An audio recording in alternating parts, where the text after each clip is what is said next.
اشہد ان لا الہ الا اللہ۔ آخری بات عرض کرتا ہوں، ایک صحابیہ جو نئی مسلمان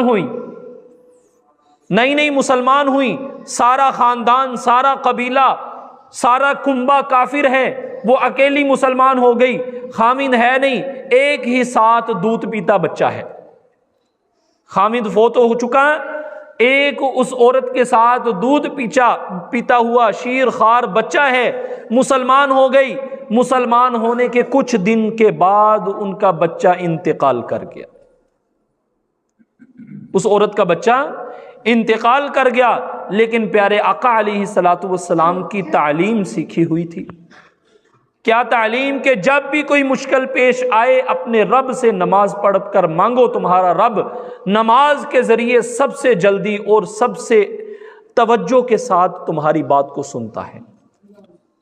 اس صحابیہ نے کہا کہ اگر میرے خاندان والوں کو پتہ چل گیا کہ میرا بیٹا انتقال کر گیا ہے تو وہ مجھے پر یہ الزام لگائیں گے کہ تو نے اپنا دین چھوڑا ہے، باپ دادا کا دین چھوڑا ہے، تو تجھے سزا یہ ملی ہے کہ تیرا اکلوتا وارث جو تیرا بیٹا تھا وہ تجھ سے چھن لیا گیا ہے، تجھ سے جو ہے جدا ہو گیا۔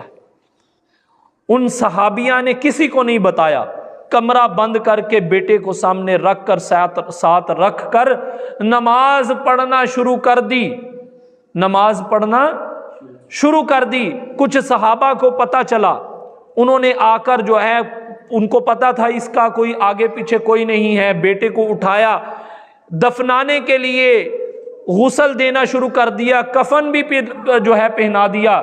ادھر وہ صحابیہ اپنے بیٹے کی شکل کو نہیں دیکھ رہی، نہ واویلا مچا رہی ہیں، نہ شور، نہ رونا دھونا، بلکہ کیا کر رہی ہیں؟ اللہ سے رو رو کر مانگ رہی ہیں کہ یا اللہ اگر میرے خاندان کو پتہ چل گیا تو میری تو بدنامی کا سب سے بڑا ذریعہ بن جائے گا۔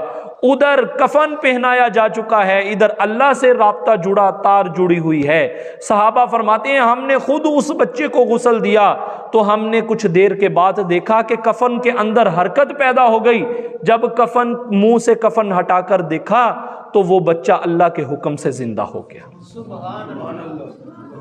تو یہ نماز کی طاقت ہے۔ آج مسلمان نماز کی طاقت کو بھول گیا، دوائی میڈیسن کی طاقت تو یاد ہے، ڈاکٹر کی طاقت تو یاد ہے، بادشاہ اور وزیر اور جج کی طاقت یاد ہے، لیکن نماز کی طاقت بھول گیا۔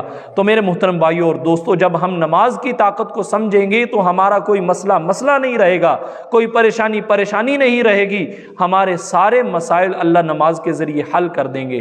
وآخر دعوانا ان الحمدللہ رب العالمین۔ اشہد ان لا الہ الا اللہ